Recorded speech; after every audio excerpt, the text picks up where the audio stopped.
آیا تا حالا توجه کردین تنها چیزی که ما داریم از دست میدیم زمانه؟ آیا تا حالا توجه کردین تنها چیزی که نمیشه به دست آورد باز هم زمانه؟ تا حالا کسی به شما گفته که چقدر زمان براتون اهمیت داره؟ آیا تا حالا کسی بوده که بگه چقدر فرصت باقی مونده ما داریم؟ هیچ قدرتی نمیتونه بگه چقدر من و شما فرصت داریم. هیچ کس نمیتونه حدس بزنه، هیچ کس نمیتونه پیش بینی بکنه چقدر از عمر من و شما باقی مونده.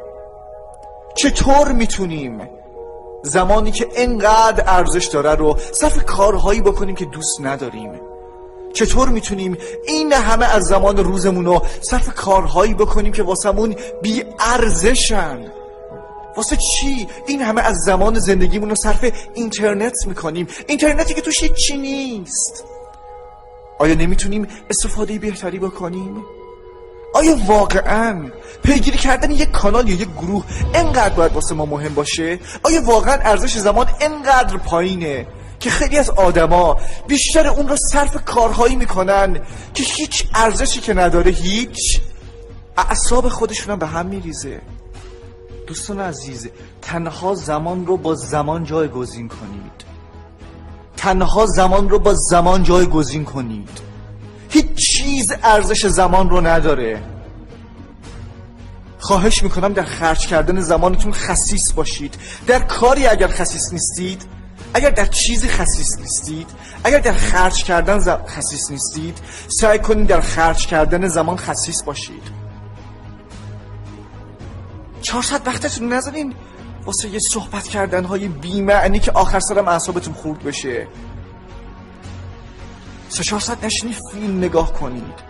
با نگاه کردن فیلم شما چیزی یاد نمیگیری. من نمیگم فیلم نگاه نکن، ولی کم نگاه کن، به اندازه نگاه کن. من نمیگم مهمونی نرو، من نمیگم دور همی نرو، ولی میگم به اندازه برو. اگر میخوای یه شلوار بگیری، دلیل نداره 1 هفته از این زمان با ارزش تو صرف خرید شلوار بکنی، شلواری که تو 10 دقیقه میشه خرید.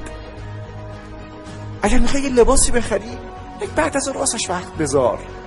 دلیل نداره همه بازارها رو بری از همه مغازه‌ها قیمت بپرسی. یعنی واقعا ارزش زمان انقدر پایینه؟ کی میتونه روی زمان ارزش بذاره؟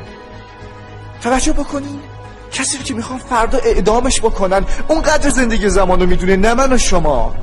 زندگی یک باره. چرا کارهایی رو انجام بدیم که دوست نداریم؟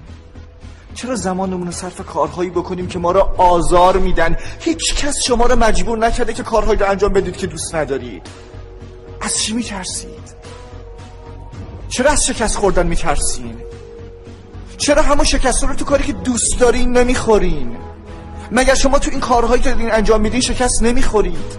خیلی آدما جالبن، شکست رو تو کارهایی که دوستش ندارن میخورن، ولی حاضر نیستن شکست رو تو کاری که دوستش دارن بخورن. دوستان عزیز، اگر دنبال رویاتون نرین، اگر دنبال آرزوتون نرین، یک نفر دیگه درست به مانند شما، حتی از نظر شما بی‌لیاقت‌تر، کم لیاقت‌تر جایگاه شما رو میگیره. شما از برای مأموریت اینجا هستی. شما قدرتمند هستی، دقیقاً به مانند قهرمان زندگیت. شما هیچ فرقی از لحاظ فیزیولوژی، هیچ فرقی از لحاظ روانی، هیچ فرقی از لحاظ احساسی با قهرمان زندگی نمی‌کنی. فقط کافیه قدرت رو انتخاب بکنی، فقط کافیه بخوای، فقط کافیه واسش تلاش بکنی، فقط کافیه بگی من هم میتونم. تمرکز بکنید رو نقاط قوت خودتون، از زمانتون درست استفاده بکنین. حتی شده روزی 1 ساعت زمان زندگی تو صرف آرزوت بکن. اگر آرزوتو دوست داری واسش زمان بگذار. اگر دوستش داری روزی 1 ساعت واسه زمان بگذار. هیچ وقت کنار نکشید. قوی باشید. شما تنها نیستی، شما خلق شده توسط خالقی قدرتمند هستی. شما هم میتونی، باور کن که میتونی. هیچ فرقی بین شما و قهرمان زندگی نیست، فقط کافیه که باورش بکنی.